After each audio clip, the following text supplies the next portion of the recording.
All right, guys, Bob Brown again. Let's see if we can adjust this a little bit. All right, so today we're to discuss how to beat a flop wrist presser. In other words, how to beat Jerry Cadorette. And even after I show you all this, you probably still won't be able to beat Jerry Cadorette. So,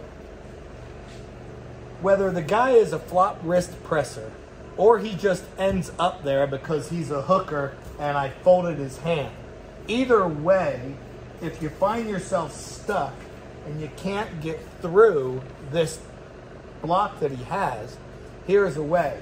We want to change the angle of this arm.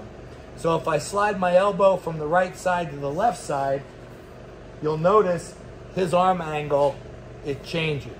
Now, I don't know if you can see it on that video, but it changes a good few inches.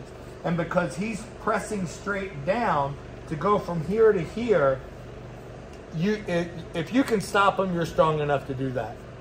Then I want to get height. So I go to here, and then while trying to keep the hand right here, I force that elbow forward, and you notice how his hand just slid down?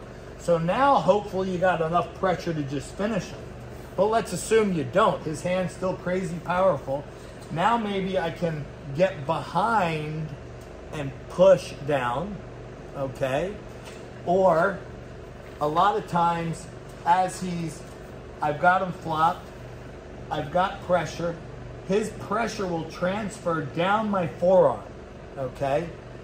If you'll notice when Jerry Cadorette arm wrestles, his hand is here. Actually, I'll be Jerry Cadorette. His hand is right here, and then a lot of times his hand will end up lower on the arm, okay? Now, as he can stand that arm upright, now Jerry's pressure is going to be coming down the arm. It's going to magnify how much pressure you have on a flop wrist presser. Sorry, I keep using Jerry's name. But he's the one best known for this move. So the way to take away this person's flop wrist power is to get his hand, there he goes, he moved outside. Now he'll bring his elbow forwards. Oh, now I'm really in a bind, right? But Jerry's got tremendous power. So let's say I've got enough power to bring you over. Let me bring you over to here. You'll notice my hand is now lower on his hand, on his wrist. So he can just repeat that. Drag back over, go up further, now bring your elbow forward, and now my hand comes down even further.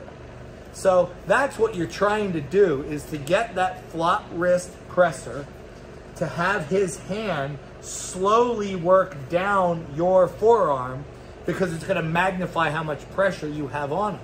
So he's over here, I drag him out, I come up, his hand comes down, and then you try to finish. And if you can't, chances are you end up in a strap.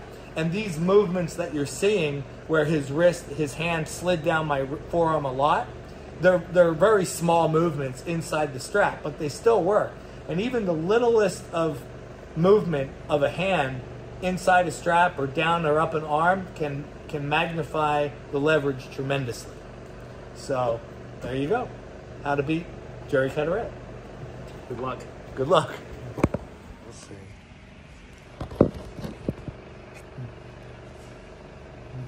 I was reminded of, I keep forgetting more than I, can remember. It's crazy. The older I get, the more I forget. Or the older, yeah, exactly.